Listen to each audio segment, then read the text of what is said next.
It's absurd. All right, hello everyone. Oh, Summon the witch. Hi. Welcome back Anita. to Serephina. Sorry, I'm staring at my. There we go. Got what I want where I want it. Right, and we're back in Serephina. This is a D&D 5e campaign. I am playing with my friends. We are Critically Average Adventures, and yeah, these are all my friends. hey. Well, Hello. some of them. A couple of them aren't here today. They might drop in. They might not. Who knows? But for now, it's the OG crew. Yeah. It's us. And where we last left off. Oh, shall I read an AI I love recap? you. I love you, Luke. I count as OG now. Huh? I said, I OG love you, Luke. I count Serephina. as OG now. Oh yeah, yeah. We're the originators. Yeah. Yeah. Yeah, you are OG. You're OG Seraphina, at least. You might not be OG out of the cold, but you're OG Seraphina. Hell, you. So it doesn't matter. Like, you're OG. Right. I've never said OG so much in my entire life. Are we actually recording? It doesn't sound right coming out of your accent. Says Yeah. recording as It AI. is recording because it doesn't say it's recording on my side, which is It weird. is recording. Say Oh, it is okay. now. Yes, it does say it is now. Okay, interesting. It was listening. Right. I'm Yeah, sorry. I'm far too It doesn't sound right coming out of your neutral voice. English accent to be able to say OG and make it sound. This OG guy from Serephina, y'all. Check It's it OG out. gang. It's Jack. It's so OG. Right. Ah. Fucking hell. Oh, I love To that. anyone watching, it's not always like this. Just No, it often. is. It is always like this. Every beginning of every episode is It is. exactly It is like this, always and like we get this. nowhere. And Luke gets. No, Then I Luke don't It think tells is you us quite off. always understood like what I this. said. I said it's not always like this, just often. Ah, yeah, it's true. I had to Hmm, qualify it. It's not always like that, true enough. I disagree. Sometimes we bully someone else. Like I Pete. just. Sometimes you bully me. Yeah, those are good times. Yeah, but you deserve Anyway, it. How always? I make it my job to deserve it. does somebody want to read a recap, or shall I read a recap? You You read read the the I can recap. read the You're in recap. charge. Let's read a recap. Right, a recap. Let me pick which one of the recaps to go with because everybody put their recap in last week, which was hilarious. Um,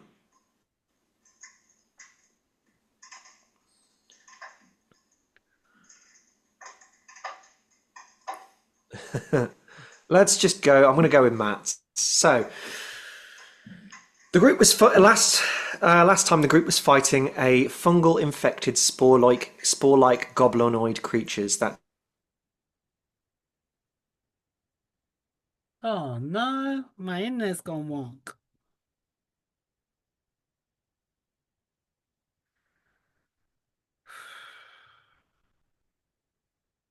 inside. This is from Knickknack's perspective. Some officials from the Office of Quietum and Division of the Thalmic Phenomena appeared and spoke with Luck. Later, you all reunited and decided to investigate the sewers where these creatures might be coming from. In the sewers, you found evidence of cold iron filings in the water. You had the idea to ignite the sewer gases to denature the cold iron, which resulted in an explosion that injured several party members. After healing each other somewhat, you continued exploring and found several sealed doors. Just now, as the group was investigating different passages, Luck spotted goblins, and you're all about to enter combat. You've mentioned that you're I out didn't know of you were spell in the slots campaign. and healing abilities at this point. So, needless to say, after the big battle that happened on the bridge and the sundering of said bridge, and Luck's little bit of an introduction to some university officials, for some from the Office of the Thalmic Study of Phenomena, and then we also have the Office of the Quietum. Both, Luck, I think it's fair to say you detest entirely. Um, I see. So, yeah, you then all decided to go and investigate a potential spawn point, let's say, of the sewers. Oh yeah, we Without any rest whatsoever, you descended down the side of the riverbank and quickly made chase to those that attacked the bridge, and who knows, maybe other parts of the city as well. But you know, you didn't stick around long enough to find out. Um, and you quickly made your way into the sewers. You traversed the dark tunnels and made your way towards some of the inner workings of the sewers, which have the gnomish machinations written all over it, some of which Knick-Knack is familiar with, some of which he is not. And you started making your way around, and it became very clear very quickly. There is fungal growth going on all down here, as well as cold iron that seems to be littered in the water, in the space, and in the very fungus that seems to be growing around.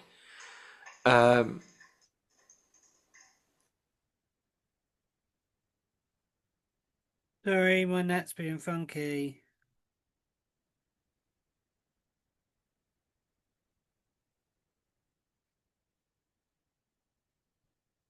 Seems to have weakened some of the denizens around. Luckily so, considering the vast majority of you as well have been badly hurt. And yeah, after making your way into a chamber which is one of the few that is unsealed, distracted by the machinery and interfaces that seem to be down the one end, the vast majority of the group sprinted forwards towards that to investigate. Luck with your keen senses, you noticed an off room with some goblins, or these spore-like beings that remind you of goblins, who have quickly caught on to your presence, and we have just rolled for initiative. So, everyone, at the top of the round, with an initiative roll of 18, we have Luck. Luck. As you look down into this room, what looks to be like an old kind of almost office space with benches and desks pushed up against different walls. You see the illuminated lighting from the gnomish technology that Knick-Knack helped create in regards to the street lamps up above, now being used in the sewers down below, illuminate the room to your north. And sprawled about in the room, you see 3 goblinoid-looking creatures. You see 2 Sporeborn that you are familiar with, similar to the creatures that you saw up attacking the bridge. But you see another one which you do not recollect. This is another kind of fungal entity that seems to be making residence down here for now. This one is slightly different in its appearance. It seems to have like chunks of bark and bone protruding from its face and from its body, while looking similar to the Sporeborn, this one seems more broken and a little bit more animalistic. Okay. I do remember last session you said that the Sporeborn were looking a bit crispy. Not these ones. These ones were hidden behind the door, weren't they? Oh yeah, it's the other ones. First of all, Luck is going to scream at for the whole group, "Goblins!" Just to get everyone's attention that there is another room, there is enemies. Lock up, people! As you shout the word goblins, you kind of see, like, while the one had definitely got attention of you, the others kind of look up and they just kind of like, not in their goblin-esque snarling, but you can hear the clicking noises, like these weird like humming sounds as they're like kind of Luke, like you're moving banned from in a- watching/playing The Last of Us. a disjointed way. Not too dissimilar from how clickers and the undead in The Last of Us appear. Also based being on a fungal entity. That's a game I haven't played in a while. Yeah, what are you doing, Luck? You've shouted out to alert the rest of the party. What are you now doing? I am going to cast a Sorcerer's Burst and attack Yep, this little fucker here yep. with fire in the hope that he catches fire. Okay. Oh my God. How flammable are these fuckers? Yeah, they are. Think it is. Well, Yeah. nobody's actually tried fire yet, if I recall. Yeah. I don't think an 11 hits. An 11 does not hit, no. Yeah. Oh. I am then going to use Released a my... burst of fire and it catches some of the desk behind it. The wood seems to be rotten and sodden and doesn't catch a flame. Yeah. Just looking if... Do I have a bonus action? Oh, darn it. Nah. Oh. Well, I forgot about that. Oh well. I am going to use my full movement and move 30 feet back in the corner. Right here. Because I am Okay. squishy! I do not want them to get to me. But yeah, that's my Right. turn. Okay. So, moving on. Next up is Blue. Blue kind of hears your screams and he's like, "Ah, ah," and he kind of looks around, like still with his kind of beehive beekeeper's hat on, and through the mesh, kind of turns around and sees the movement up ahead, and is going to bonus action hide. Oh dear. Okay. And he kind of like jumps up onto the side where this machinery is, kind of hides behind one of the consoles or next to the console and kind of tucks himself in. And he's then going to attempt to attack from a distance. And Jesus Christ, he's actually going to hit. Ooh. And Blue manages to hit from a distance with sneak attack. Jesus. Jeez. He's actually managed to do something. Blue has actually been successful. You being mean. 7 points plus sneak attack. Plus another 8. So Blue quickly kind of lurches behind to take cover and not beaten, like go into stealth and hide, but then as quickly as he hides to throw them off, like it's almost like he's feinting hiding, like he's taking cover, and then he quickly lurches back out, and you just see this bolt of violet energy fly out from his wrist and scorch across the room, and it catches this Spellborn A by surprise. And it takes it full on brunt to the chest, and you see like sparks as different bits of these fungal spores and this mist that is exuding out of its jaw kind of just stuck sparks and fizzles. And it takes a big hit. Okay. Unexpectedly so. And for some reason I'm struggling to... Why is that not working? 15, 5 damage. There we go. Lovely. Right. And that is Blue's turn. Next up, the Spellborn, who has just taken the hit, kind of like liches back after taking the hit, and then just leans forward and it's just like, and is going to move forward into the room.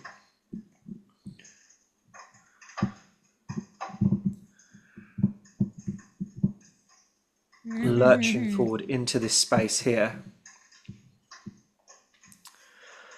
And is going to attempt to throw a rotseed bomb straight back at Blue, retaliating to the person that just attacked it. And it's going to attack. And that hits. Oh Oh no. no, Blue. I healed him! I healed him! You did heal him earlier. Pretty sure I did too. Yeah, you did. Yes, you all did. Luckily so.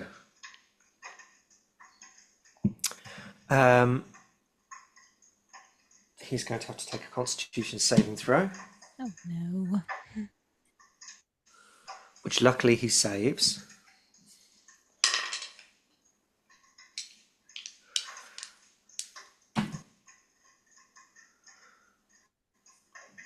For 10 and takes 5 points of poison damage. Oh. Blue.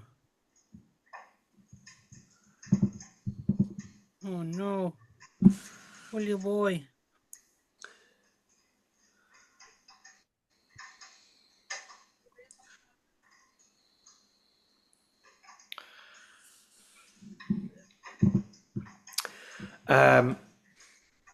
And then it's going to end its turn, and then next up is the second Spawnborn, which also sprints through into the room and makes its way. I'm going to say it gets up to Quartz because it's the first one that it sees, and it's going to lunge forward with its kind of rotted, rusted blade. And it's going to miss. Yeah, she kind of quickly catches onto the fact and then draws her own rapier and kind of parries it to the side. And then next up is her Sphinx of Wonder, which is going to swoop in. No, it's not. Ignore me. That's not true. Next up is Ellie. Yeah, I was going to say, isn't the Sphinx going Yeah, it's after? weird how it's just weird how it's put it in the initiative order. It hasn't granted the Sphinx an initiative thing. We just put it there. So yes. So next up is Ellie. Ellie. Hi, Bean! Hello, Bean. Hi. What's next? Yeah. Do you want anything else? No, thank You you. sure? Yeah. Okay. Oh, maybe a coffee. Is there coffee? I haven't made a pot of coffee. No, a pot of coffee. Oh, okay. You asked if there's anything else. Thank you. Ellie's eyes go wide, seeing you go for look and just legs it. Look, it's like, no, not the squishy. Yeah. So Ellie, what are you doing? I rolled a 13. Dead. Not 13 to hit. Did you roll a 13 to hit? Sorry. Yes, that unfortunately does not hit.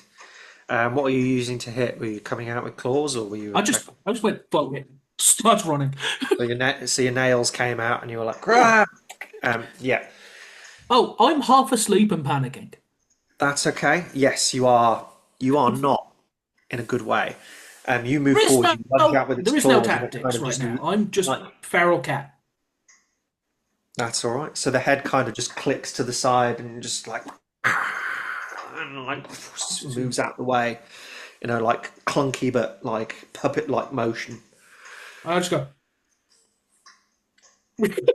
Fuck, should have done this. Is that your turn? Yeah. Right. Next up, the third goblinoid creature that you haven't encountered before, the Root Mind, moves forward into the room. Hey, baby.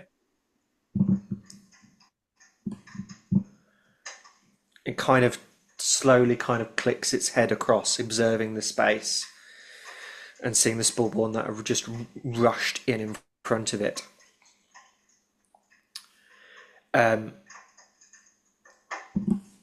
Luck.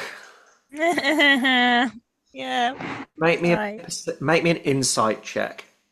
In fact, anybody at this point, as this thing's moved into the room, can all make me an insight check. Dirty 20. Okay. Nicknack's 10. barely aware we're in combat. He's got buttons in front. Oh, never mind. Yeah, true. I didn't bother rolling. Nicknack certainly is not noticing. Nothing. Nothing. I rolled a 1 minus 1. 1 minus 1. Oh no, that's I not rolled good. a 0 Spectacular. for insight. I told you, man, I'm half asleep. That's right. It's okay. So, anybody rolled higher than an 18? Yeah, look. Just luck. You can see that this creature, like, seems to have a kind of reverberance about it in the way it moves, and the other two creatures, while in its proximity and being in the same space as this root mind, seem to be a lot more deadly than the Oh. ones that you Okay. you came up against up on the bridge. Ah, biscuits. Apparently, this thing being in this space with them has some kind of effect on them. Something that can make them more dangerous. What, you don't know, but just by looking at the way these things move, they seem to be a little bit more speedy. They seem to be a little bit more accurate. They are going to be a little bit more difficult than the ones you already engaged with, while this thing seems to be present. So as this third entity moves into the room, you can see it kind of reach out a hand. This kind of, like, the fingers almost look broken and are pointing in all sorts of different directions and kind of move individually. And I need Luck, Nzum, and Knick-Knack all please to make me a charisma saving throw. Okay. I was tempting me with cheese. Wisdom save. 23. 23 saves. Oh no. But not me. 18. 18 saves. Not you. Oh, no. 9. 9. He's going to get controlled. Nazum, you are baned. With a pass? I think you meant Nicknack. Oh, not Nazum. Sorry, yes, Knick-Knack. Sorry, Knick-Knack, you are baned. Oh Okay. dear. I think you pair accidentally vex and vaxed, Luke. Yes, it's just the N. It's the N, N, N, N, N, N, N, N, N. Um, No, no, no, no, no, no, no, no. na na na na na na na na na. Yes, so Knick-Knack, you are baned, and you must take a D4 subtraction From skill tests and attack rolls. from any attack rolls and saving throws you make while this thing is concentrating on Bane. And that, I believe, is its turn. Although actually you see it kind of reach out with another hand, and you see fingers do moving and contorted in their broken way. They start to do something, a different movement. And after it's done so, Sporeborn A sprints up towards Luck. Oh, you're gonna get split. And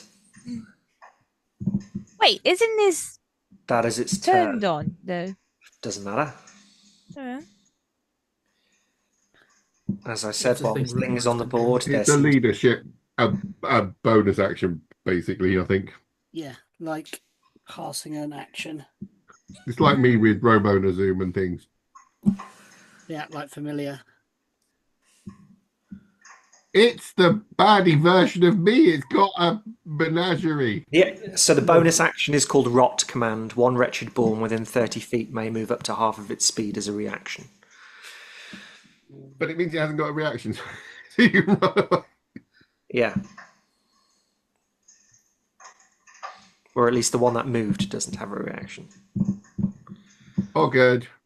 Okay. So, next up is Nazum. Right, Nazum, turn round. No more than stinkers. And he will. What will he do? I think he's going to try. Right, can I please? Oh no, I can't because I've used this. Okay. I would like to. I would like to cast Entangle using Nature's Grasp. Sort of trying to catch the root mine and sporeborn bee. Okay. I think you said to use my spell save DC. 14 Dex. Okay. Let's see what happens. Right. That's cocked. Oh, 8. Okay, so with a natural 7 and a natural 8 on the dice, the Sporeborn rolls 11, and the Root Mind rolls a 10.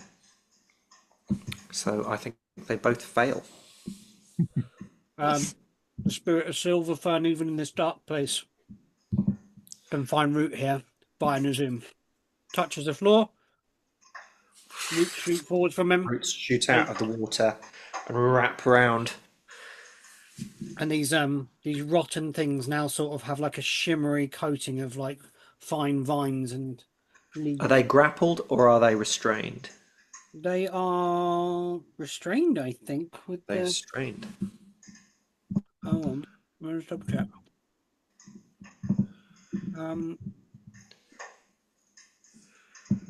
Entangle.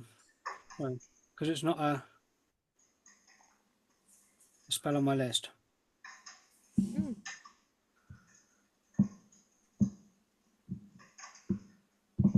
Oh, wait a minute. Let me find some old versions of it.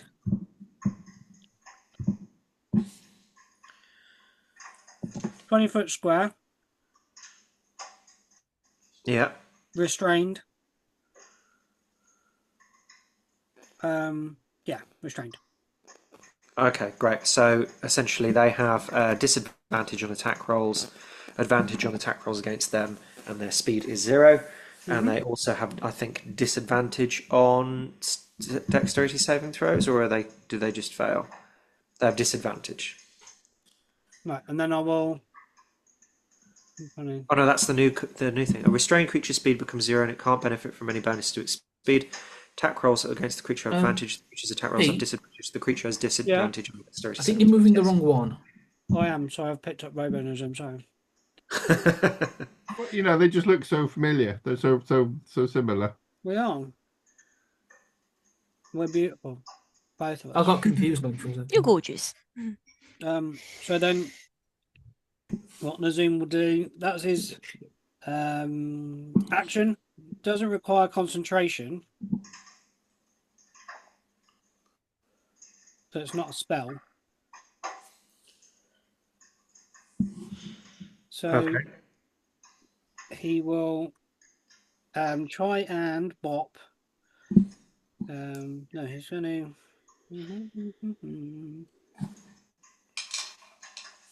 He will hex the one that is in front of Luck. Okay, so Sporeborn A is going to be hexed. Yeah. He will point at him and he will cast Hex. Pop a little purple ring on him to show that he's hexed. I'm going to hex his. Does anybody want to share their screen so that this gets picked up on the record? Oh, Okay. Otherwise, people can't see the map. Okay, I'll do it.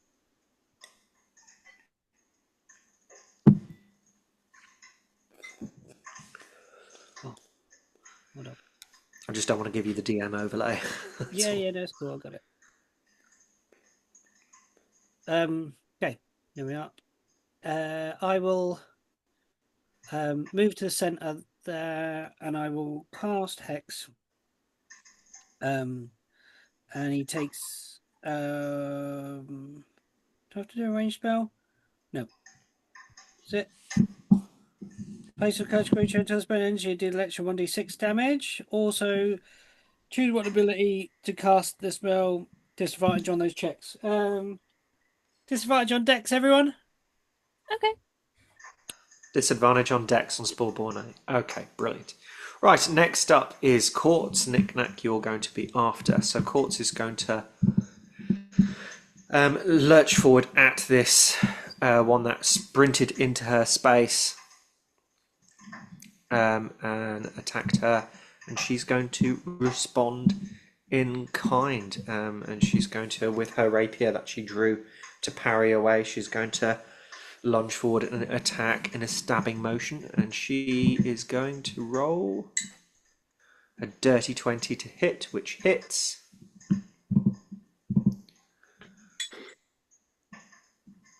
For 13 points of piercing damage. Nice.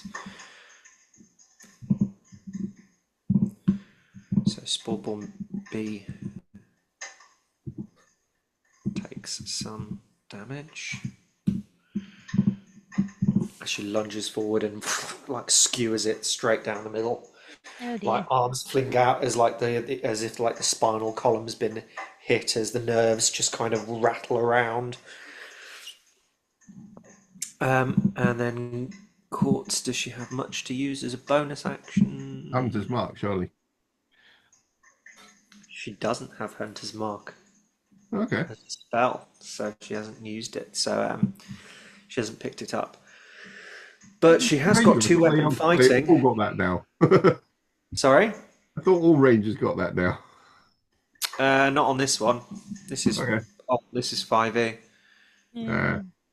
Using 5e. Yeah, we're not using 5.5. We're using 5e, aren't we? Oh, yeah. Well, there's little bits of 2024 creeping in. Little bits. I don't mind little bits. She hasn't got her dagger, but she has got her revolver in her offhand.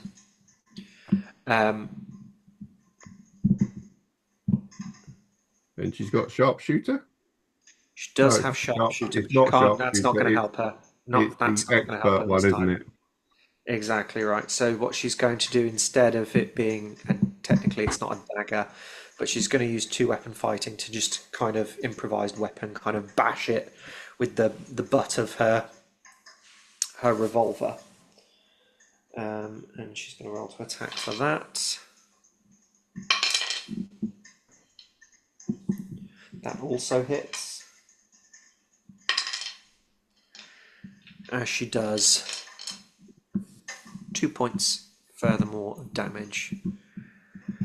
As she stabs in, takes advantage of its like momentary debilitated state while it's the result of this stabbing, and then clocks it round the spory face and more with the butt of her revolver. And this one's looking pretty shaky at this point. Knick-Knack, you're up. Knick-Knack. Okay, Knick-Knack is going to turn around and be like, "You're ugly." And then I'm going to pull out my little laser pointer and I'm going to draw a little pinky outline of a railway spike and then a pinky outline of a hammer and try and knock it into his head. Can you make me a DC 15 intelligence saving throw? Ooh, intelligence. Okay, this is going to be interesting. That's a D10, not a D20, so I was never going to succeed on that. Pick up the right dice, Luke.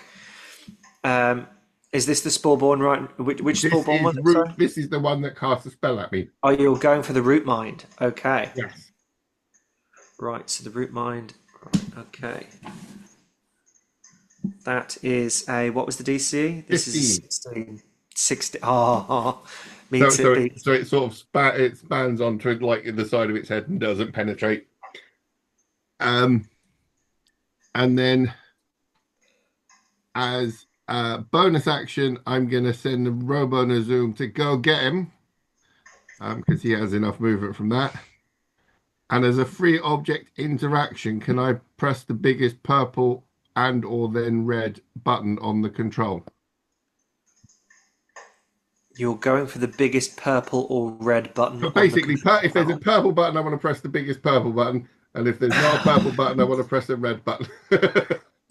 So, okay. To talk you through what you see. You don't see any buttons on the... You see a few red lights. You see quite a few red lights lit up across this. There Fire seems to sensors, be... yeah. Yeah, there's about two main interfaces here. One's got a lot more red lights on it than the other. One's a bit more simplistic. I would say the one you see the most with red lights on, there's an array of different levers with red lights next to each lever. Make me a... Do you know Gnomish? Gnomish? No. No. Make me a straight intelligence check because you've been working with them for a little while. Does this get the minus D5 or is that just attack rolls and saving? That's attack rolls and saving throws. So I'd say you can even make this an advantage because you've been working with them for a little while. So you may have picked up the odd word here and there.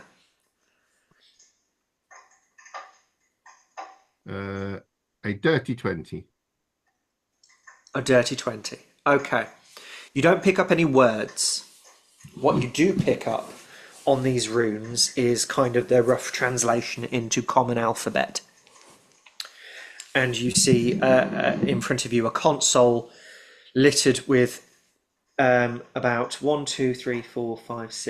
7 different levers, all with lights next to them. And I believe all the lights are currently red. They are.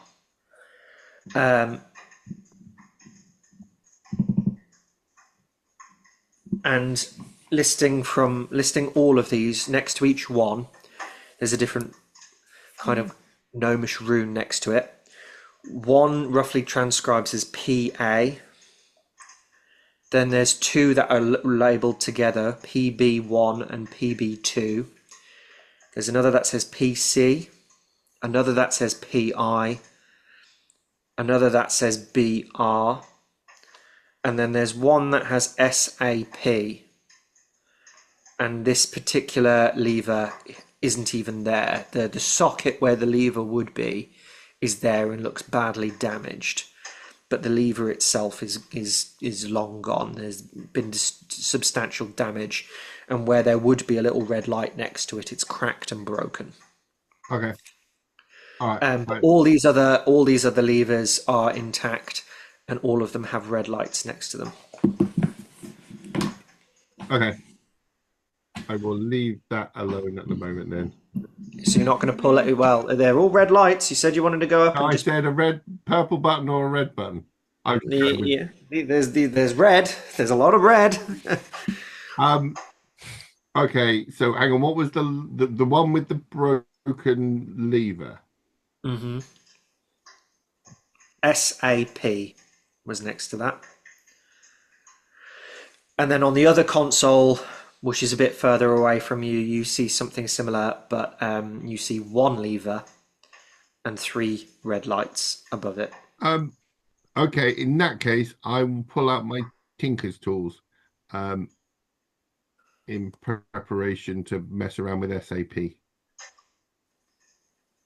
Okay. So I'll do that next round. All right. Not a problem. And then Robo-Zoom gets to run up and punch Root Dude in the face. Rootin' tootin'. Nice. Roll to attack. Has he got enough movement with the difficult terrain, Matt? He has 40-foot movement. Oh, cool, cool. Yeah, just checking. Yeah, he has lots of movement. Where is Unlike actual Nazum, he counts as a medium creature. you what, sorry? I said, unlike actual Nazum, he counts as a medium creature. So he does force empowered rending. That sounds good. So that is my spell attack bonus to hit. Am I doing the So that's a disadvantage because, well, not disadvantage, -4 because you're baned. Does he get it as well? Sorry? Does Just Robo Robo. do? Oh, true. Probably not. No, it's a Well, I separate. rolled a entity. 23, so I'm hoping that hits. Well, also it's at advantage because Oh, he's okay. entangled and restrained, this particular goblin. So I rolled a 23. 23 hits. 23 definitely hits. Roll So me force damage. empowered rending This was does. against the root mind, wasn't it? This is against the root mind. Yep. 1d8 plus our proficiency bonus. So a whopping 4 points of force damage. Okay, wonderful. Robonism charges in and just kind of On the upside, that should at launches least that. trigger a saving throw for thingy concentration. It does indeed. Doesn't do a great deal because it was a rubbishy hit, but you know. It succeeds. And that will be Knick Knack. Lovely. And next up at the top of the round, we go to Luck. Yeah. Luck, there is a spore born right in your face, shimmering with a hex-like energy that seems to reverberate around it as these green fungal spores kind of ooze out of its mouth. And it kind of Don't want to clicks touch its it, juddery but nature. I have to touch it for this spell. No, you get close and it arcs. What? You get close and it arcs. That is true. You never zapped someone with the static shock before. Just get close You enough don't actually to. have to touch them. Never mind, Slayer. Okay. Me and Matt have played with electricity, and you haven't. I think Celia has played with a lot of electricity. Yeah, in her job, I would assume it's kind of part of it. Yeah, but I don't think she plays. I mean, I dismantle things. So, kinda. Anyway, I am going to go for a shocking grasp at this point. Okay. Is that a saving throw or an attack roll? No, it's an attack roll. That's the thing. Okay. 24. Fuck. 24 hits. And it takes 5 lightning damage. And it cannot make a reaction thanks to Okay. that. So Gonna run away. I am going to move away. Very far away. Okay. So you're gonna attack it. You're just like stun, run. Yeah. Basically, she's Kind of just going to leech out tase and it just and be leg like, it. as it runs up to you and you approach it, you're like, no, and just sparks and energy and electricity flow out of you, and it stops. And in that moment, it just shudders back, and you kind of stop it in its assault. You take that moment to slip away and run to the other side of the room, splashing through the water. I like how you're hiding behind red. Hold on. No. Because you said splashing, so I'm looking.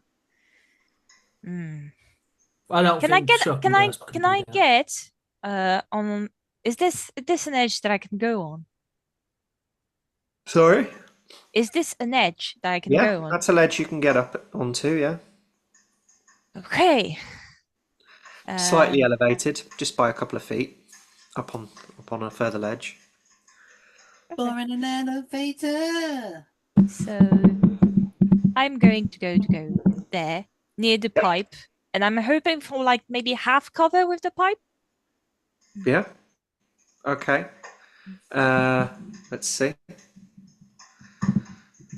I don't have a bonus action for now. I'd say if you're kind of ducked in behind that Yeah. corner, then you could probably get half cover, which would be a +2 to your AC. Which is 12, but still good. Okay. Right. Is that it? Yeah, I don't have a bonus action for now, so. All right. Next up is Blue, with very little cover to hide behind here. This time he's just going to lash out another attack. This is going to be the one that's accosting you. And just another flash of violet comes straight from his other wrist this time as he's following it up in just quick succession. And he is going to... Oh, no, it would help if I actually roll to attack first before rolling the damage. Le demange. Miss. Flies off to the side. And he quickly follows up with a second attack. And that second one hits with a 25 to hit. Oh dear. Does 10 points of Psychic Blades damage as first one misses as it kind of like, I think this probably concurrently happens while like it's running up to you. You hit it with your like Shocking Grasp and he's launched his first attack. The Shocking Grasp knocks it back a little bit, so his first attack misses. And then as you run away, he then follows it up with a second attack, and which hits it. And as you run away, you turn around while you're splashing through the water and climbing up on the side, and you just see the corpse of this thing just kind of go into the water, and you kind of just see a puff of bubbles come up and spores kind of emitting from these bubbles as a little cloud.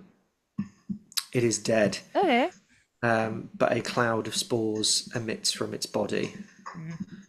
Even in the water? Yes, even in the water, the bubbles Oh, pop dear. up. Oh dear. But this one is definitely now dead.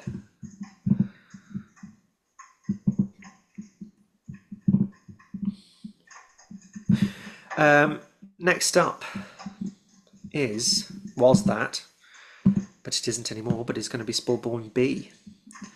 Sporeborn B is going to change attack. It's going to now move on Ellie, and is going to reach out with its kind of rusted blade. I don't want tetanus. Go away.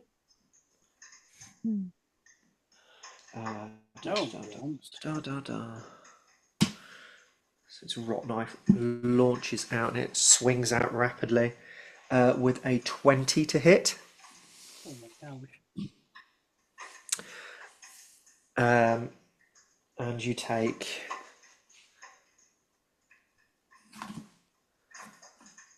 5 points of slashing damage, another 3 points of slashing damage, so 8 points of slashing damage, and 6 necrotic damage. 14 points in total. Okay, thank you. Okay. You're down, aren't you? No. No. It's not right. Dick.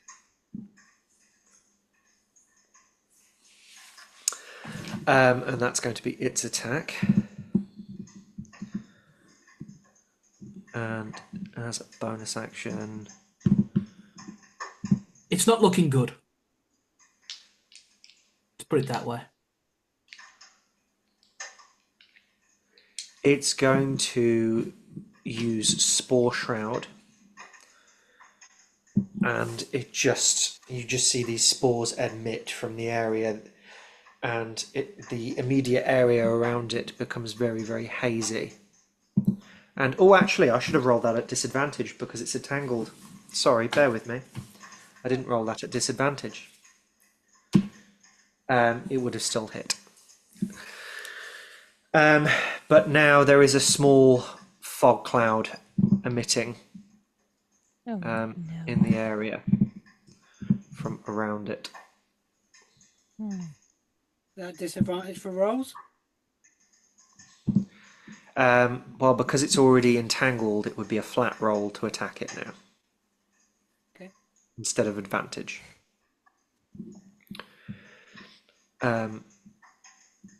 So that's its turn. So next up is Ellie.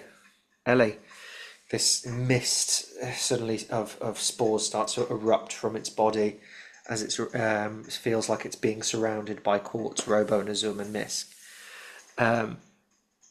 It's still wrapped in these vines, but lashing out violently. What do you do? I would like to. It's a straight roll, right? It's a straight roll.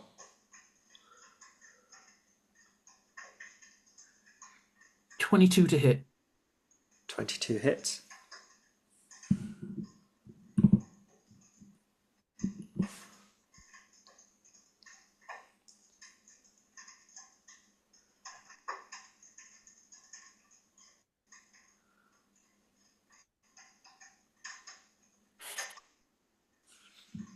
It's 2d6, right, for sneak attack now. At this level, yes. Fourth, yeah. I haven't figured out how to add sneak attack to this one.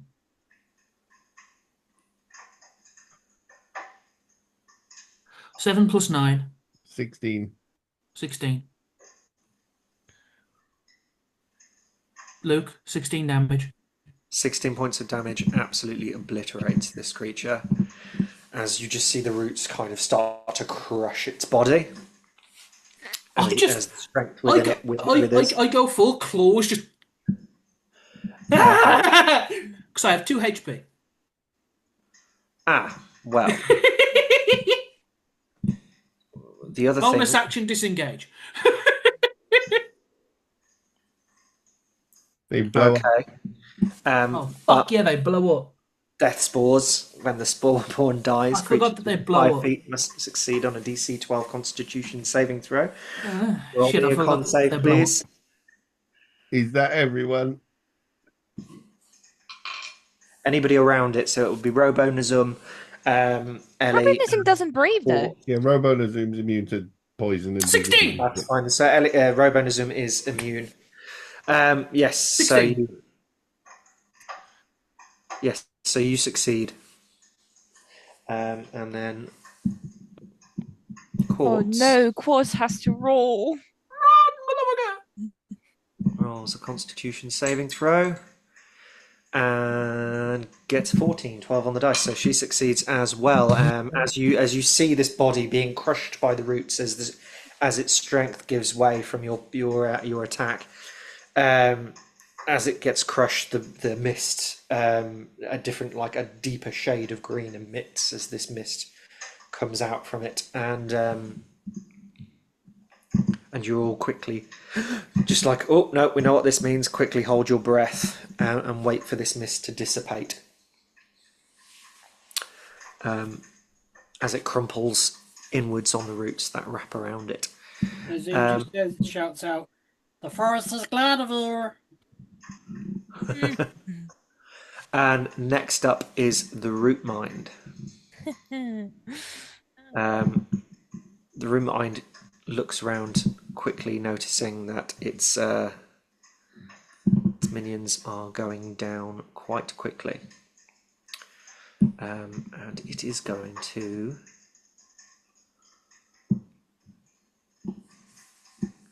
everybody in front of it within a 20-foot square.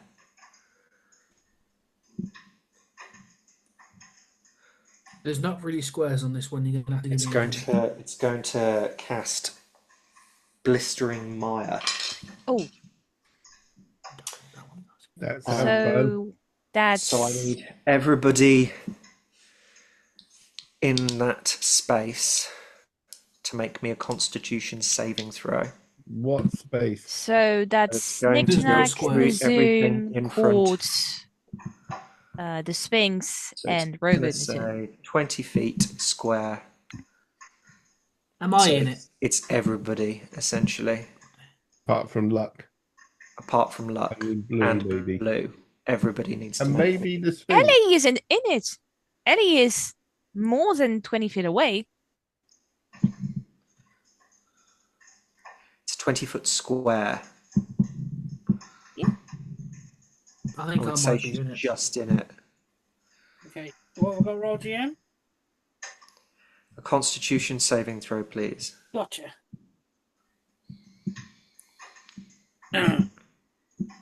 Oh, Court succeeds.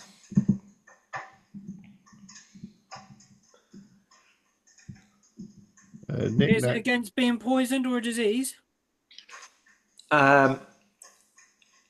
It is. So the root. So blistering mire. The root mine corrupts a 20-foot square of ground within 60 feet for 1 minute. It becomes difficult terrain. A creature that starts its turn in the area must succeed on a DC 13 Constitution save, or take 2d6 necrotic damage, and its speed is reduced by 10 feet until the start of its next turn. So you have to start your turn in it. Is it disease or poison? No. It just says, I've just got down necrotic damage. Okay. In a difficult terrain, a blistering mire. I So don't it's have corrupting the ground, or it's corrupting that area. Okay. So there's nothing to do with poison or a disease, I would say, but it is a necrotic kind of rotting. I got 6. Does red need to? Because red flies. The root mine corrupts a 20-foot square of ground within 60 feet. A creature that starts its turn in the area Okay. must succeed. Yeah, So, just I wasn't standing on the corrupted ground, is what I was. yeah, I'm trying to figure this out now because it says in the area. And I it mean, I says can roll for you. ground. So let's say no. Let's say no. Let's say no. Well, it's okay. The Knick-knack ground's and Robo Nazoom both failed. Yeah, I failed too. Okay, roll me 2d6. I'll roll the damage for everybody. But that's only at the start of your go. So That's if we can kill it before it gets to your go, you don't take the Yeah. damage. So yeah. So if you start there in the beginning of its turn, of your turn, that's 2d6. I rolled 2 6s, so that's 12 necrotic damage, and your speed is reduced by 10. If you start in that square. Okay.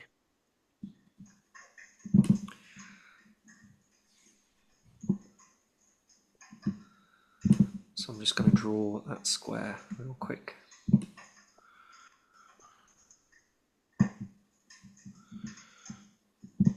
Pretty sure that's it. Okay, so Nazoom isn't in it, and neither's Ellie. Or red. So that's Oh, so I don't take any damage. Hooray! I just sniffed it. Oh, hold on, I've done it wrong. You mute. It's 20 feet, so I need to get that right. What did you So say, I get- Jack?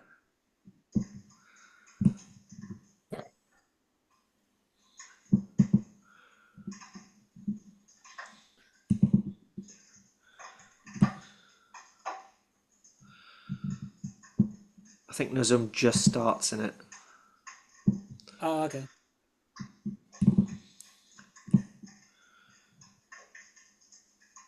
Just, only just.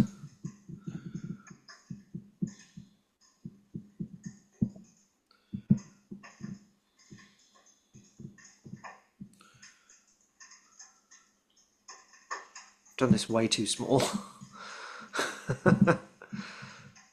well, it's 4 people's worth tall and wide. I'm just doing the ruler. We're all taking up 5-foot squares, so yeah, Yeah, that looks about right. Yeah, that's the square. Right, there we go. It wouldn't. Sorry about that. Okay, hold on. Let me just move up because am I? Hold on. That's 5, 10. Oh, okay. Yeah. I don't think Ellie's locked on the grid. There's a Yeah, grid. I don't think there's a grid. Oh, okay. When you press arrows, you move very, like you move like you're on a grid.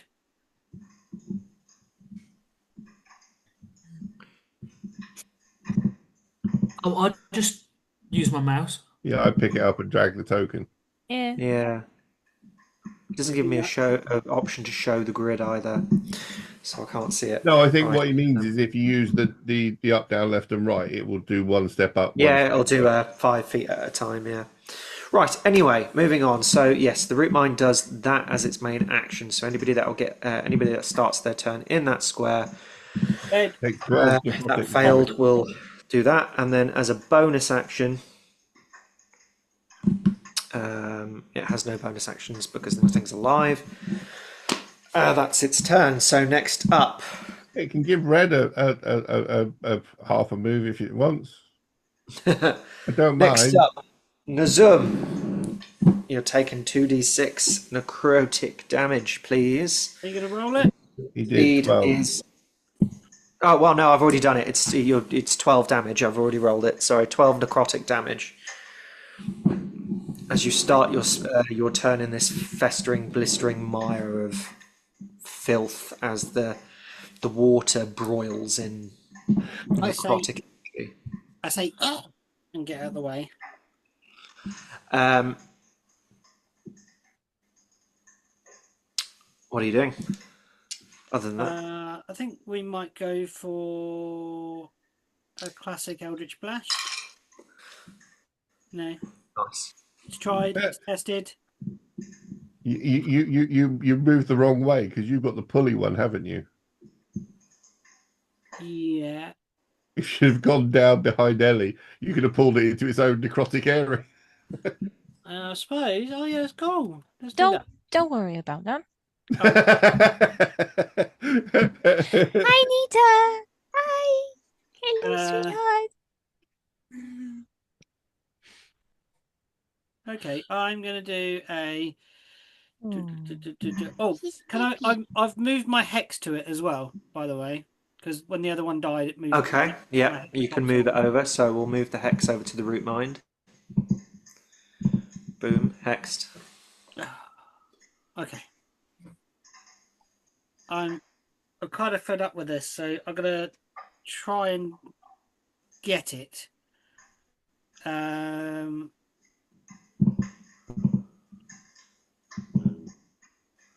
Action. Okay, no, I'm not going to do that. I will. Yeah, I'm just going to do Eldritch Blast, rather. So, coming at Are you. you doing the pull? Are you to try and pull it? I'm not even hitting it. I rolled a 9.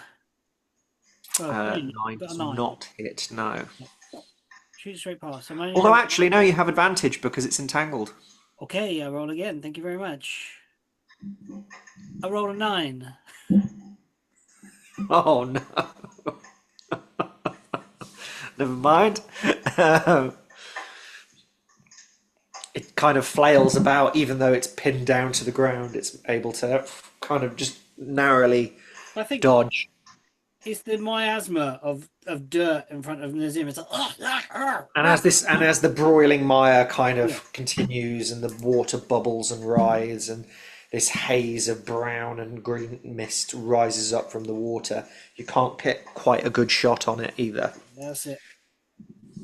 Can't see it. As your eyes kind of sting from the necrotic energy that you breathed in when you started in that space. Yeah. Is that your turn? Yeah, that is my turn. Right.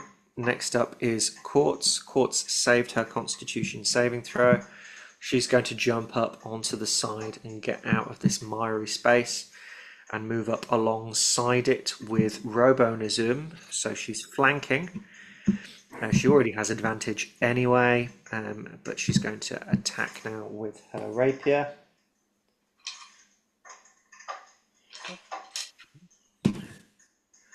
And 4 plus 7 is 11. She just biffs it, and she kind of like swings out, and it kind of ducks down.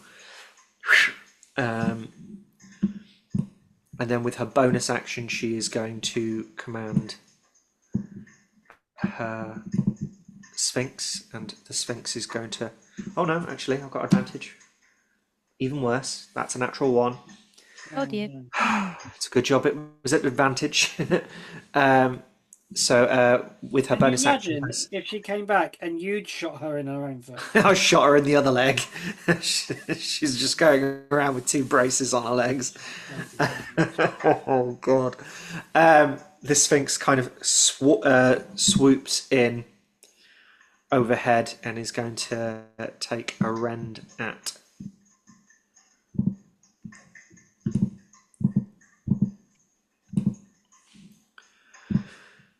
the root mind at advantage.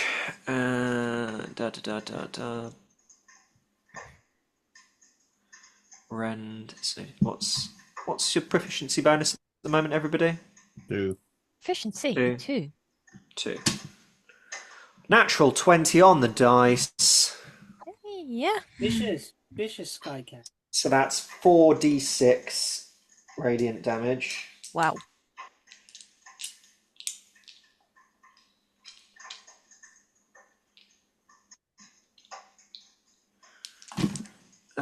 So that's 4, 7,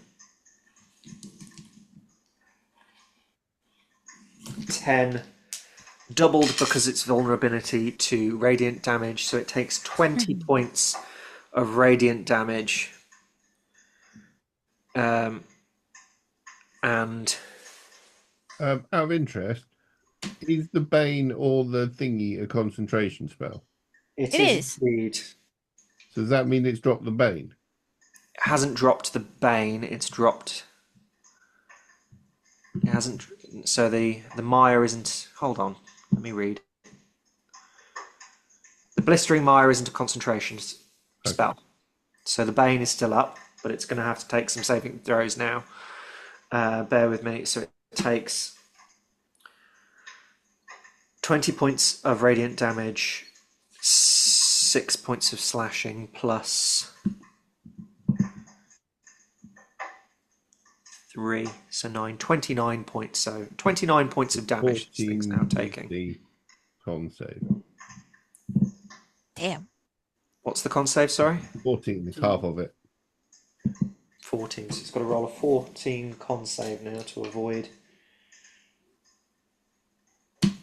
losing, and it biffs it with a natural 1. So Bane is down.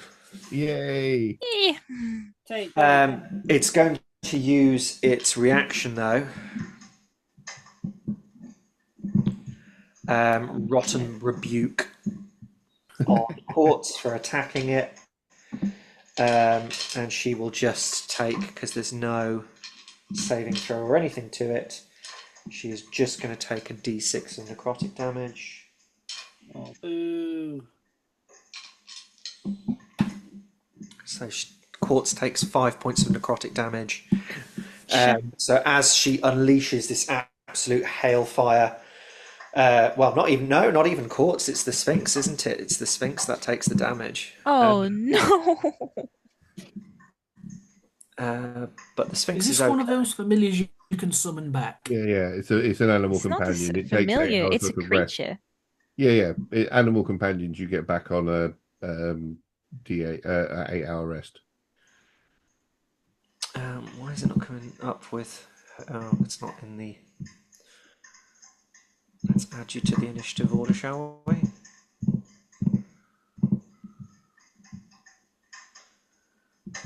Move from that. And then let's add you in. Can I not do that? It only has 10 hit points left. It's got 10 of 24. And it took 5 necrotic. 5 necrotic, so it's down to 5. Although for some reason it's not. Update HP. It's in Quartz's extras on D&D Beyond. Yeah, I'm on it. There we go. Oh yes, there we go. Okay. Done. Right.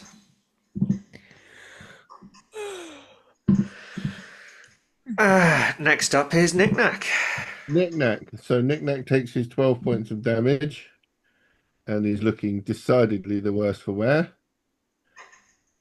He's going to... Oh, hang on. It would help if I was on the web page, not the Zoom thing.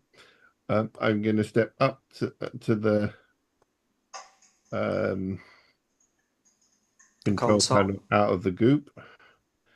I'm going to be like, get him, Robo no Zoom. And then I'm going to pull out a shotgun and try and shoot it in the face. Okay. Is that a cone of damage, or is that like it's just a target. it's just an attack roll at something? Okay, you have advantage attack because roll. it's entangled. Does it have any choice of saving getting out of this entanglement? Yeah. What's the Probably rules of gets to roll entanglement? every round or something. Can use an action to It generally takes an action. It'll take an action to try and defeat it, to get out of it. escape. Okay. against my Right. spell save DC. Okay, cool. Good to know. Good to know. Does a 22 hit? A 22 does hit. I Yes. better hope it does. 22 definitely hits. Does it like a 13 hit? 12 points of piercing damage as I shoot it in the face with a shotgun. Tell me how you do this. Yay! I shoot it in the face with a shotgun, so it probably doesn't have much face left.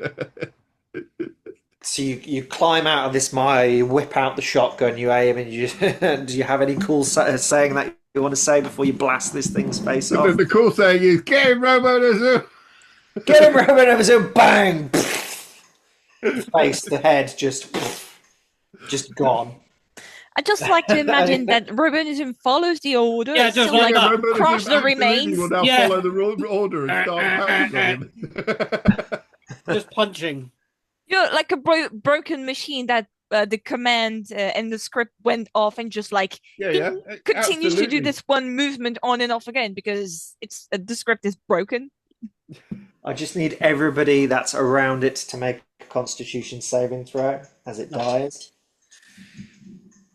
I shan't. No. I shan't.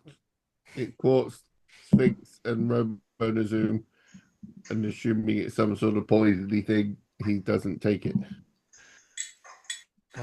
Court saves, so that's fine. She doesn't need to worry. And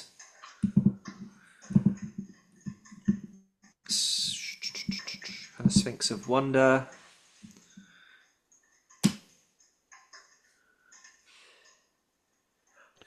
Fails. Oh no. I've just remembered a feature that Robonazoom has. He has a reaction that imposes disadvantage on attack rolls for things next to him. It's not an. Oh, that's cool. Where's my D12? Is that my D12? Pete's looking up monsters. I was just to see what fandom it came from. There we go. There's D12. 2 points of poisoning damage to her Sphinx, and it is now poisoned. I know we're technically out of initiative, DM, but Who said that? yeah. No, we are. You're fine. It's just I still want to use the initiative because I've seen Course get over the thing. I've seen everyone in this tiny square getting really, really hit, and Ellie doesn't look good. So I want to use what would have been my turn, quote unquote, basically acting fast to just pull Ellie away. So from this thing, and basically telling Ellie to don't resist. Well, as it dies, so does the mire. The mire okay. kind of dissipates and the water stops bubbling and it Ah, kind of returns to its green murky state below. that actually works in Robo-Zoom's favour. Because he's going directly after the Zoom, right after Knickknacks. Yeah. And you are now found in this space as the corpses bubble and dissolve in the water below, and the root mind kind of collapses, and it's and like the limp flesh on it starts to sink inwards. Well, I think it Um, doesn't get much of a chance because Robo-Zoom jumps up and down on it. okay, as Robonism is jumping up and down on it, can you make me a perception check? Squishy, squishy. Who? You. Me? Yeah. I rolled an 18. You rolled an 18. Right.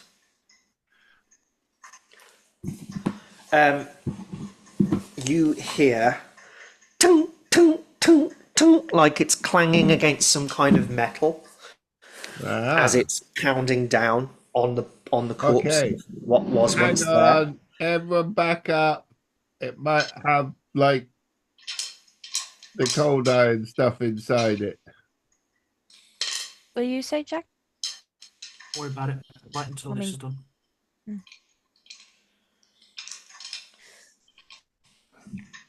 Has the cloud of goo that they emit of death goo gone?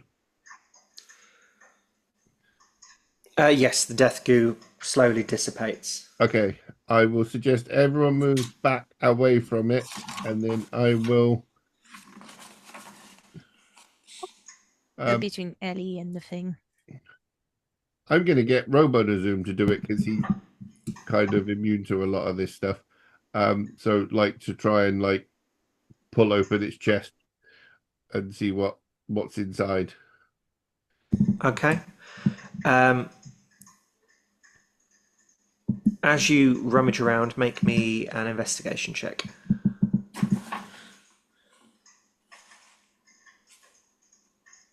13. A 13. 1-3. 1-3. Okay, so as you kind of stick your hand in and you're rummaging now through a mixture of bone and sagged, dissolving flesh, you come against something that feels triangular, like a small metal triangular rod, and you pull it out, and it looks gnomish in make. Does it look like a lever and it's bending it off? It doesn't look like a lever. It looks like,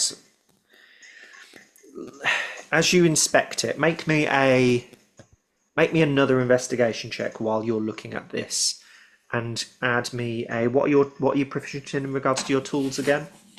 Cooking, dueling, leatherworking, smiths, thieves, and tinkers. Tinkers. Make me a tinker's tools check. So with your intelligence modifier. 30-20.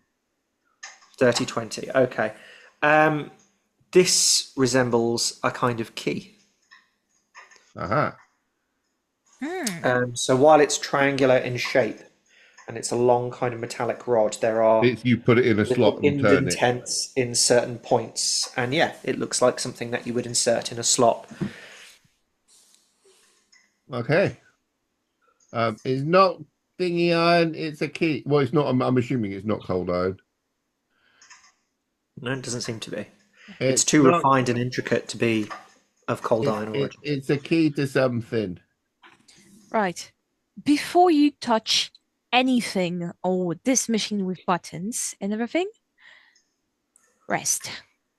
I was going to fix it, but yeah. Rest before you do anything. Am I clear? Okay. None of us looks good at the moment. We need to rest. What are we doing then, gang? Resting. Yeah. I've made myself as small as I go, and I am hiding in literally like in a crack in between two pipes, just sitting there being like a foot tall. Okay. Can I see you? You ever watch Gremlins? The movie? Yeah. Yep. It's like a little Magua just hiding in the corner, like, I ain't fucking doing shit. Okay. So I have 2 HP. Okay. Right. Um, What are we doing? What's everybody doing? Are we Resting. taking a rest? Yeah. What's happening right now? Is the room that they were in drier than this room?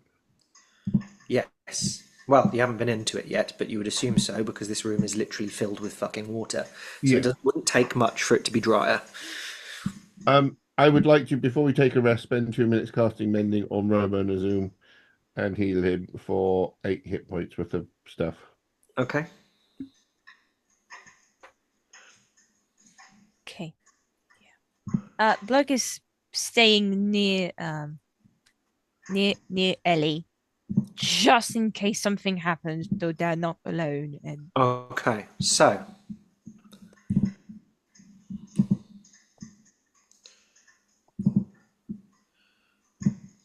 gonna have a short rest here. combat is ended. Move your tokens, if necessary, into the space. You all make your way into this room. On your right-hand side, there is a large sealed door. There is a shattered desk in front of you and 2 large desks up on the side. While you're in this space, considering this is a space you're going to be taking a rest in, I'm not going to require any kind of perception checks or anything like this, but you specifically encounter a few things. In the left-hand side corner, there is a corpse. Oh. Doesn't take much figuring out to notice that this is some kind of guard, and they are Dead. and there is fungus growing up them. They've got like a carved open chest, but the fungus is growing now from like all over as they're starting to rot. And yeah, this looks like it's squalid in here. There is fungus growing in all sorts of different parts of this space. It's like this was their kind of almost a little bit like almost like Yeah. their quarters, as it were. This is the place where these particular creatures resided. On the far side desk, to anybody that goes over there, there are 3 pouches that are damp and heavy. You've seen these creatures wield these pouches. These are rot seed bombs. And there are 3 of them on the side. Can I try to coax Ellie out of its hiding spot and go to the dry space where there is no visible sign of water contaminated with cold iron or cold iron? Can I try to coax you out, my dear? Probably be easier to get out of this particular space over into that room away from the main water supply, but this entire space while in this dungeon is very, very dangerous for Misk, and the longer they spend down here, the worse it gets. Yeah. So keep that in mind while resting. Just going to take 1 hour of rest, Okay. if that's okay with everyone. You've already been down in this particular space an hour. Ellie has taken a level of exhaustion because of that. If Ellie spends another hour resting, she will take another level of exhaustion. And for every hour after that, another level of exhaustion. I crawl on your head. You call on my head? Okay. You are aware that behind my neck the severed hand is still there. Yeah, yeah. Okay. I forgot about that. I've forgotten about that for a while. That Really? you've still I just there's an swear, animated hand. It's I have forgotten always on about that. it's always on my mind. Yeah, I literally. just swear at the hand to move in Sylvan. Up to the other shoulder. It's been a while. Oh, hello, you. I almost forgot about that thing. Literal thing. Yeah. Misk just growls at it. Yeah. I am carrying Ellie to so sorry, are we rolling hit dice though for the short rest? Mm-hmm. Okay. Everybody can roll hit dice for a short rest if they want. Yeah. Yeah, the spore So bombing I'm on things. 2. Do we look like if we can pick them up? What? The spore bombs. Yeah. Yeah. So I'm on 2 levels of exhaustion then.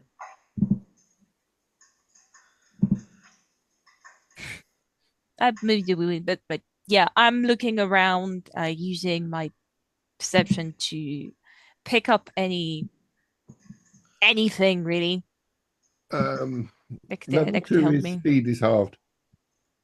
Yeah, that's why I'm carrying Ellie. Yeah. That's what I got on her back. Like, Yeah. I'm tired. Do You're you going to want carry me Robo now. to zoom to? Oh no, Robo to zoom's carrying the cog. That's probably not a good idea. Yeah. So seeing the spores, DM, Yeah. would you say it would be okay to burn those fungal spores? You would assume fire would potentially be very Uh, helpful I will step in front against the spores. Mm. of luck. No, no, no. Who is this one? Which one? That's Barry. The guard, Barry? you mean? Barry? Who's Barry? That one. How do you know each other? It's got a name tag. Huh? It's got a name tag. Has he got a name tag? If I look over, do I see his name Barry? Sure. Why not? It's going to become a thing that we rename All the every guards suddenly have NPC. name tags, and the Who first did person who Alice? sees it gets to name it. Can I have a look over the body to see if I can find any other than his name tag Barry, like where he might be from, any clue why he might be down here, anything like a writ or something like that of what they were sent to do, any weapons that are useful for the rest of the gang before we burn it. Okay. You do find a short sword at his side. Okay, I'll give that to whoever wants it. Huh? Um, What is this? make me an investigation check with advantage. What race is he? This particular guard is a halfling. That's a double 4, making me a 6. Oh no. A 6. Never rolled doubles on advantage before. It's first time for everything. There's a lot of mess to get through here. You feel like if you spent some more time, you could probably find something, but it's going to take a while to sort out the viscera from lumps of organs or cloth or whatever could be wrapped in there. Mm-hmm. I will just take his name tag and I'll say, you people like to have something of what's dead, right? What? Some of you people like to have something of what's dead, or at least know it's dead. Sure. They would prefer having the body back though. Okay, but you're just gonna burn it. Just the fungus. You burn Oh. just the fungus, not the body. Oh, okay. Well, I'll take this back. Just a gift to family. Sure. I'll do you a bargain, Nazum. Yeah?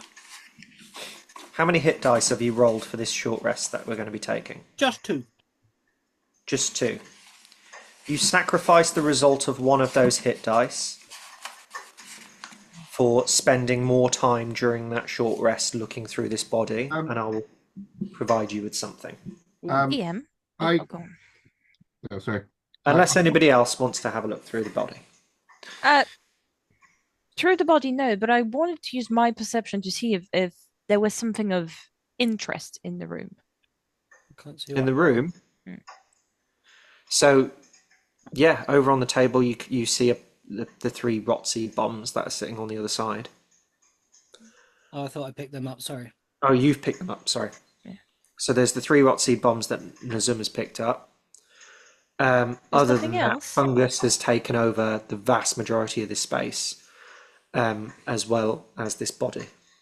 Um, That is There's pretty nothing much else of interest then? nothing really other than this body and what Nazuma's already picked up. Okay. I will sacrifice 6 HP. Before you do that, Pete, Yeah.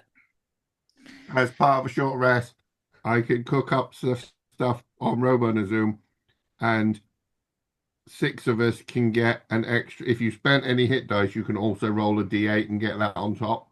All right. I'll add a D8 back. I'm full, so I'm good. Can I? Please. Yeah. So I get that 6 back. So I sacrifice a hit dice, DM. Okay. But RoboNazoom's Right. As you're looking through the sodden corpse and the mulch, and trying to deter what's kind of wet skin and tissue to what was clothing, the deeper you go in, you feel something a bit more firm, like leather bound, and you find like a small little pocket book.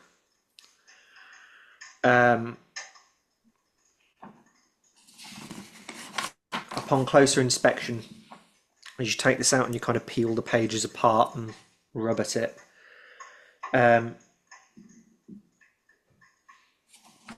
this is, where is it? Where's it gone?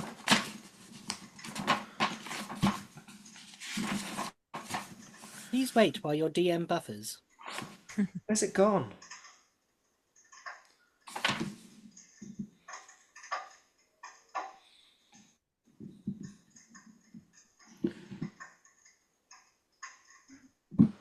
I've lost it. Which page did I put it on? Ah, here we go. Yeah. It's the docs schedule.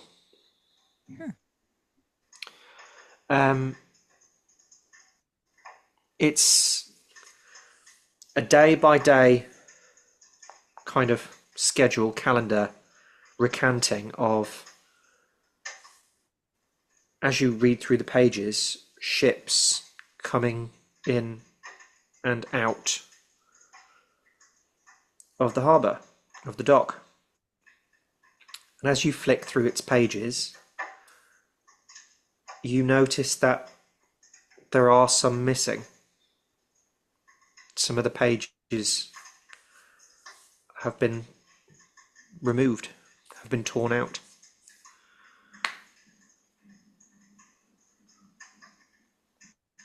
Can I? Is there dates either side, and it's a section of dates that have been pulled out? Back in a sec. Or is it like the end of the last few that's been taken?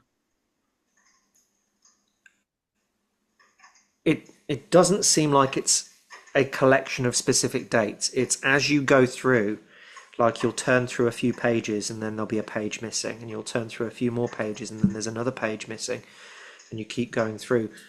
Make me an investigation check to see if there's any kind of pattern.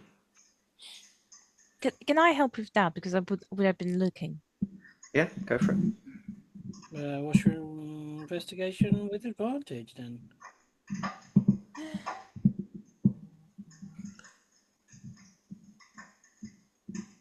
Come on then.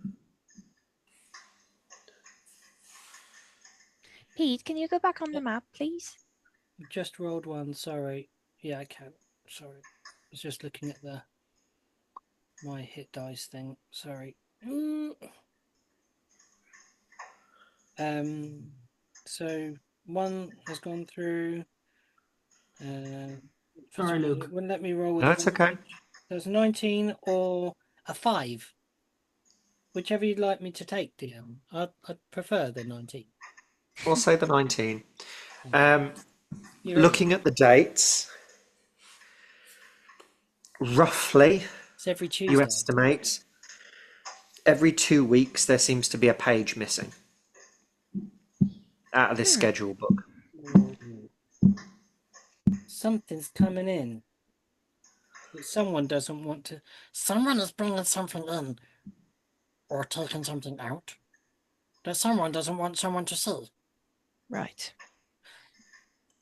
When you say it's a docking schedule,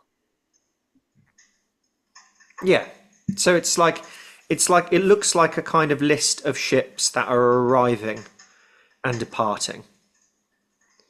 And it's a diary that's been kept as you go through of today, this ship arrived, this ship arrived, this ship arrived. with this Following up, this 18 ship arrived, roll, then this ship arrived, this ship arrived, this ship departed, this ship arrived, this ship departed. with this 18 roll, does it give me enough nous to witness ships that have arrived but never left, or vice versa? To see No. I ones mean, that- you or can maybe- ask Ellie. Ellie was near the dock for the whole month that we were there. 2 months, actually. So Oh. they would have noticed something. I could show Ellie. Ellie, you've been near the water for a while. This page is missing. Did you watch the boats come go? You would have seen ships coming in and out. I was fishing. But you saw boats, Fishing's maybe? boring. So So did you you would have been watching. Which is. did you Fishing's remember boring. did remember names of boats? Misk, make me a history check. I will remind you, as in your exhausted state, this will be at disadvantage. That's when did you remember my face went make it think. No. Hmm. Oh, 8. What was the roll? 8. 8. As you look through the list, some of the names look familiar, but you're not entirely sure whether you're just making that up in your head or whether it's something that you've seen before. You're struggling to remember the ships that you're reading here, yet alone the ones that aren't there. I'm not sure. Okay. Ask again later. Go back to sleep. You look The throbbing behind your teeth Oh, continues, and it's I quite. It was horrible. a joke, but the image I sent you is quite literal. I am literally just going to get on her and go to sleep. Like, imagine the worst toothache you can possibly imagine, and that is what you're going through right now. Luke, I have migraines. I understand. It's hence Yeah. why I got on the big lady and went to sleep. I think Yeah. at this point, seeing how bad Ellie is, she's going to look at everyone, sigh, and say, Nazum, Knick-Knack, Yeah. I am going to put you and Quartz in charge of searching. I am taking Ellie out of this nightmare place. I look immediately at Knick-Knack. That means no explosion, no eating the bodies, not stalling parts of the dead bodies, No. and most of all, do not destroy anything except No. fungus. Yeah. You do not harm guards. You do not harm friendly people that come in and try to help you. No. Because I may send more guards to help you down there. Yes. And if they ask question about what you saw Yeah. or about Ellie's state, Yes. you don't say anything. Okay. Run that by me again. Do not blow up anything. Do not attack any nice people.